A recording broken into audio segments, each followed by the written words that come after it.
안녕하세요. 여러분의 잡학사전입니다. 드넓은 초원에서 시작된 거대한 바람, 세상을 뒤흔든 이름, 칭기즈칸. 오늘은 그의 위대한 여정 중 동아시아를 뒤흔들었던 서아와 금나라 정복 이야기를 쉽고 재미있게 풀어볼까 해요. 흩어져 있던 몽골 부족들을 하나로, 강력한 카리스마와 리더십으로 몽골을 통일한 칭기즈칸. 그의 시선은 이제 더 넓은 세상을 향하고 있었죠.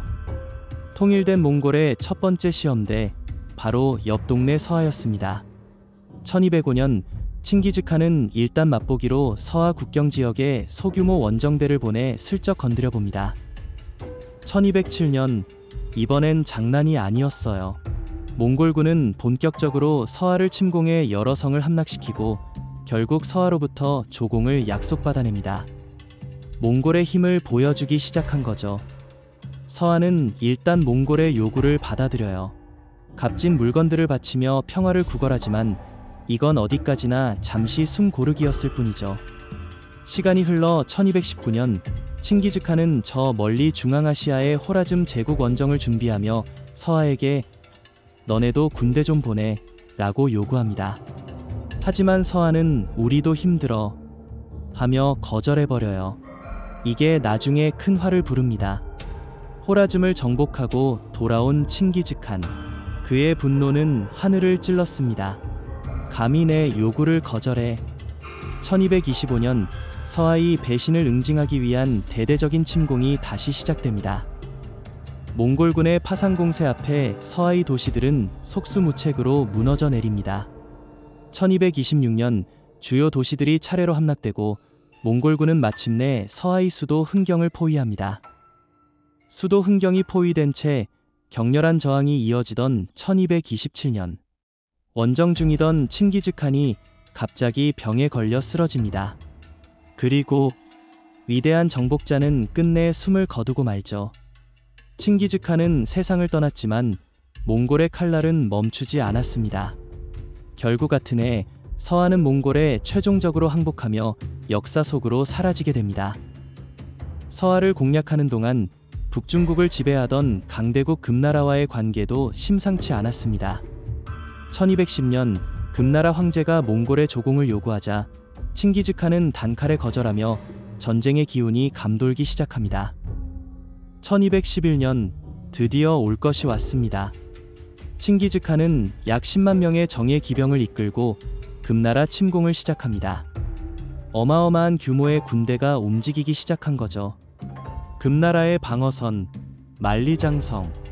하지만 몽골군은 과거 몽골과 연관이 있던 옹구트 부족의 도움으로 비교적 수월하게 만리장성을 넘어 금나라 영토 깊숙이 진격합니다. 거용관, 자주관 같은 금나라의 중요 방어 거점들이 몽골군의 맹렬한 공격 앞에 차례로 뚫리기 시작합니다. 몽골 기병의 위력은 상상 이상이었죠. 파죽지세로 진격한 몽골군은 마침내 1213년 금나라의 수도 중도, 현재의 베이징을 거대한 군대로 완벽하게 포위합니다. 금나라는 최대의 위기를 맞게 되죠. 포위된 중도에서 금나라는 결국 막대한 공물을 바치고 몽골과 잠시 화약을 맺습니다. 하지만 금나라가 몰래 수도를 더 남쪽인 개봉으로 옮기자 칭기즈칸은 이것들이 날 속여 하며 격분하죠. 배신으로 간주한 칭기즈칸은 즉시 재공격을 명령. 결국 1215년 금나라의 옛 수도 중도는 몽골군에게 함락되고 맙니다. 북중국의 심장이 뚫린 순간이었죠. 중도를 함락시킨 후 칭기즈칸은 서방 원정에 집중하게 됩니다. 하지만 중국 전선은 비어있지 않았어요. 명장 무칼리가 남아 끈질기게 금나라를 압박하며 북부 지역에서 공세를 이어갔습니다. 칭기즈칸 사후 그의 아들 오고타이가 새로운 칸으로 즉위합니다. 오고타이 칸은 금나라에 마지막으로 사절을 보내 항복을 권유하지만 금나라는 이를 거절. 결국 몽골은 금나라를 완전히 멸망시키기로 결정합니다. 아버지의 유지를 이어받은 오고타이 칸. 그는 이전보다 더 강력한 군대를 동원하여 금나라를 향한 총공세를 시작합니다. 금나라의 운명이 걸린 마지막 전쟁이었죠. 금나라도 필사적이었습니다. 남은 병력을 총동원해 몽골군에 맞서려 했죠. 1232년 양군의 주력 부대가 삼봉산이라는 곳에서 마주치게 됩니다. 결과는 몽골의 압승. 삼봉산 전투에서 금나라의 주력군은 그야말로 괴멸적인 타격을 입습니다. 뛰어난 기동력과 전술 앞에 금나라 군대는 속수무책이었어요. 주력군을 잃었지만 금나라는 수도 개봉을 중심으로 필사적인 항전을 이어갑니다. 하지만 이미 전세는 완전히 기울었고 개봉마저 포위당하고 말죠. 금나라의 마지막 숨통을 끊기 위해 몽골은 의외의 파트너와 손을 잡습니다. 바로 금나라 남쪽에 있던 남송이었죠. 적의 적은 친구, 몽골과 남송연합군이 결성됩니다. 개봉에서 도망쳐 체주라는 작은 성으로 수도를 옮긴 금나라. 하지만 몽골과 남송연합군은 이곳까지 끈질기게 추격해와 마지막 수도를 포위합니다. 1234년 연합군의 총공세 앞에 체주는 결국 함락되고 금나라 마지막 황제는 스스로 목숨을 끊습니다. 이로써 한때 북중국을 호령했던 금나라는 완전히 역사 속으로 사라지게 됩니다.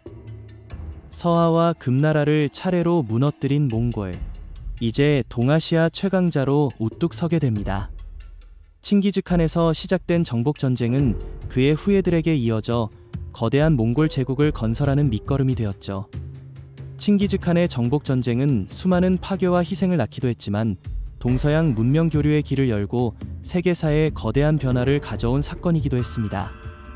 정말 평가가 엇갈리는 인물이죠. 몽골 제국의 이야기는 여기서 끝나지 않습니다. 서방 원정, 일본 원정, 그리고 쿠빌라이 칸의 시대까지 앞으로 몽골 제국의 흥미진진한 이야기들을 계속 들려드릴 테니 기대 많이 해주세요. 오늘 이야기는 여기까지입니다. 재미있으셨다면 구독과 좋아요 꼭 눌러주시고요.